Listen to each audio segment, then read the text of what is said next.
Some books have my name written all over, but for some unknown reason, I refuse to read them. Hi book lovers! In today's video, I want to talk about books that I should read because they seem like something I would enjoy, and especially popular books that a lot of other people enjoy. So I already know that they have fans, like they're not bad books, but for some reason that I can't really explain, but we're gonna delve into in this video, I won't pick them up. And for this video, I picked out 6 books that I'm sure I would actually like, but for some reason I won't read them. These are the main ones that I see all the time, either on BookTube, Bookstagram, or even when I go into a bookstore and I hold them in my hands and I'm like, why won't I pick you up? I almost feel haunted by them. What all these books have in common is that I don't really have a good reason for not picking them up. So these books aren't something where I'm sure I won't enjoy them. Like, they don't have tropes that I won't like, or they are from a genre that I usually don't read. So just to make that clear, I'm not talking about books where I'm like, oh yeah, for sure I won't like them. Like, no, I'm pretty sure I would probably enjoy these books. There's just something in my brain where it just goes like, no. However, in this video, if you guys convince me to read any of these books in the comments, then I promise I will try to read them. So my goal with this video is also to get pushed to pick up some of these books. So if you like any of these and you think that I will enjoy them as well, please let me know in the comments. And maybe I will even do like a video where I read the books that you guys convinced me to read. So let's dive into these 6 books. The first one is like one of the most pressing ones that I see everywhere, and I just don't understand why I won't pick it up. And that is Things We Never Get Over by Lucy Score, and I mean like the whole series. But to be honest, just in general, Lucy Score, I haven't read anything by her, and I'm pretty sure that she would be an author I would enjoy.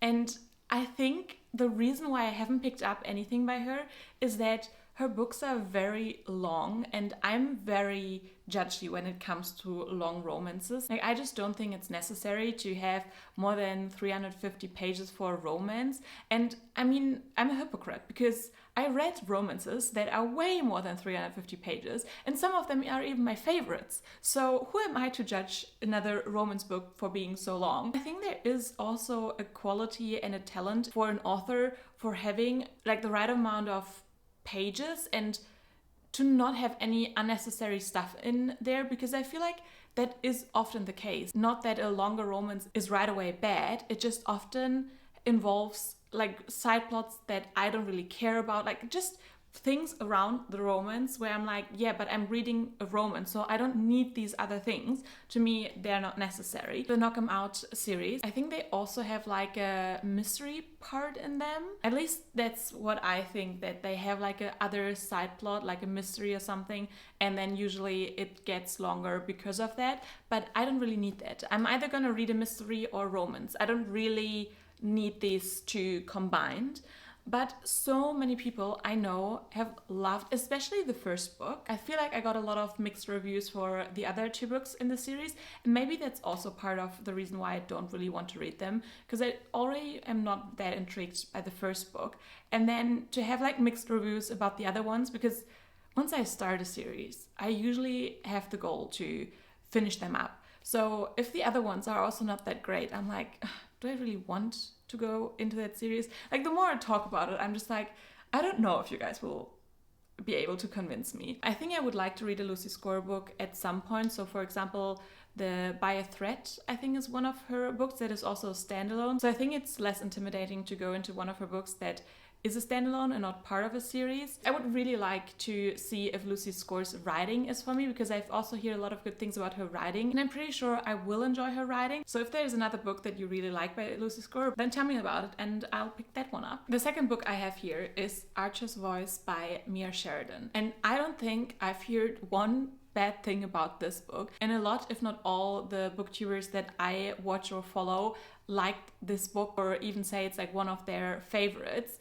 So tell me, why haven't I picked it up? Because usually I listen to them, or at least I'm curious if I have the same opinion. And I don't know if it's because this book has been out for quite some time and it's been popular a few years ago. I mean, it's still very much loved, but it's not a book that everyone reads now, that I'm just like, I didn't read it back then, so I won't read it now. But I feel like that's also not a good excuse. And I think with this one, first of all, definitely the cover is so blah.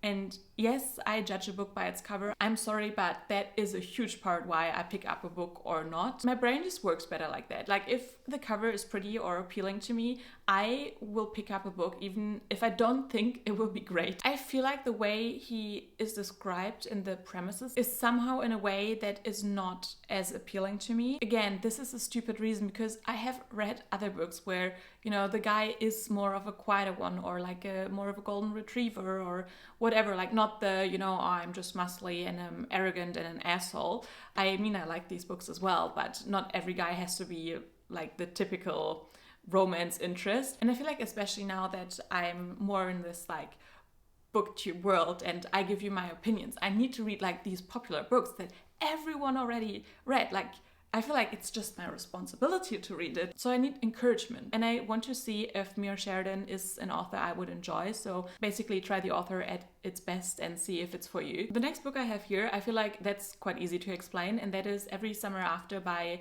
Carly Fortune. With this one, it is super popular, but a lot of the opinions weren't just great. It was compared a lot to Love and Other Words by Christina Lauren, and since I already read that one and I really liked it, I don't feel the urge to read something that is super similar. I mean, yes, it is difficult to like invent a romance completely new, and I don't think that is that necessary, but it needs to stand on its own. Like I don't want something that is very often heavily compared to another book. So I feel like that is my main reason why I don't really want to read Every Summer After. So therefore, Every Summer After is different from the other two books that I talked about earlier, because I feel like that is one where I'm not convinced I will enjoy it. And also her other one, Meet Me by the Lake, had a lot of bad reviews. So the series in itself is something I'm not very interested in, but I do want to read a Carly Fortune book at some point, even though the reviews were bad about like the plot or what the story did. They always said that the writing is really good, that goes by so quickly, and I am intrigued by that. In general, you can read a book that you don't love, but because of the writing, you still enjoy it. I feel like Carly Fortune could be one of these authors where I won't love every book she's written, but I will like her writing style and therefore just keep going back to her books. But since there hasn't been like one book that I've seen just good reviews of, I'm just very hesitant to pick her books up. Next up, we have another series. I'm talking about the Eden series by Devney Perry. I think I can confidently say it's the covers. The covers make me not want to read them. And isn't that just a stupid reason? Because I know so many who like her books, and I feel like it's not that all her books are the best and everyone's favorite, but these books are an easy read, and that is something you sometimes just need or want. So I feel like this would be like a very good palette cleanser. I also don't think they're super long. So basically the opposite of a Lucy Score book. I think I would enjoy these books, but they often have tropes that I don't absolutely love, where I'm a bit hesitant to pick them up. And there's also a lot of mystery involved. Since they are shorter, I would rather read one of these than probably one of the Knock 'Em Out series. But again, it's just the covers. And I feel like since it is quite a long series and I haven't seen only good reviews of the books, that I feel like it's just a very long series to get into if I won't enjoy every one of them. I think Juniper Hill, the green one, is the one that got the most love or was the most popular one. And since then, I don't know, like I haven't seen that many good reviews of the other ones. To have just one really good book in such a long series is just not good enough for me. She's quite a popular author. I would just like to see if her books are for me. Another author that is very popular, and I actually have read a book by her, and that is Mariana Zapata. And I read From Lukov with Love, like the ice skating book by her, and I think that is an amazing book. I think if you're scared to go into a Mariana Zapata book because it's such a slow burn, then that book is a great introduction, because yes, it is a slow burn, and I think that was very frustrating, but the book is not that long compared to her others, that I feel like it was still super enjoyable, but it also kind of put me off to read her other books, because if that is her like least slow burny book, then I don't really want to read her other slow burn books. And I don't think I will ever read all her books, but there are 2 books that I think I would really enjoy. The first one is The Wall of Winnipeg and Me. And guys, this is a marriage of convenience.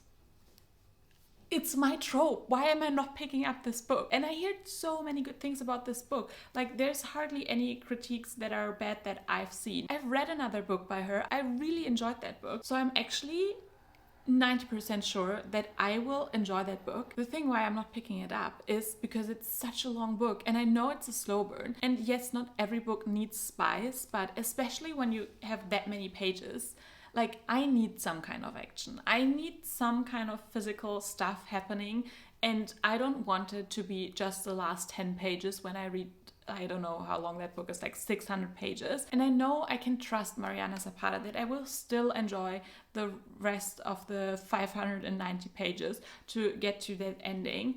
It's just a lot of commitment where I don't see myself reading such a long book if there's still the risk of me being like, oh, I want more. Even with Luca from Love, I loved that book. And I think that the slow burn made the tension between these 2 characters so amazing. And I absolutely loved that book. But why, for example, I think I wouldn't go back and reread it is that I will just want more of that character as like a couple. For me, that is something missing, and why I don't think that any of her books could be a 5-star, even if it's very, very good. It's just too much of a slow burn. If you like that, then please convince me, because as I said, there is such a high chance that I will really like that book.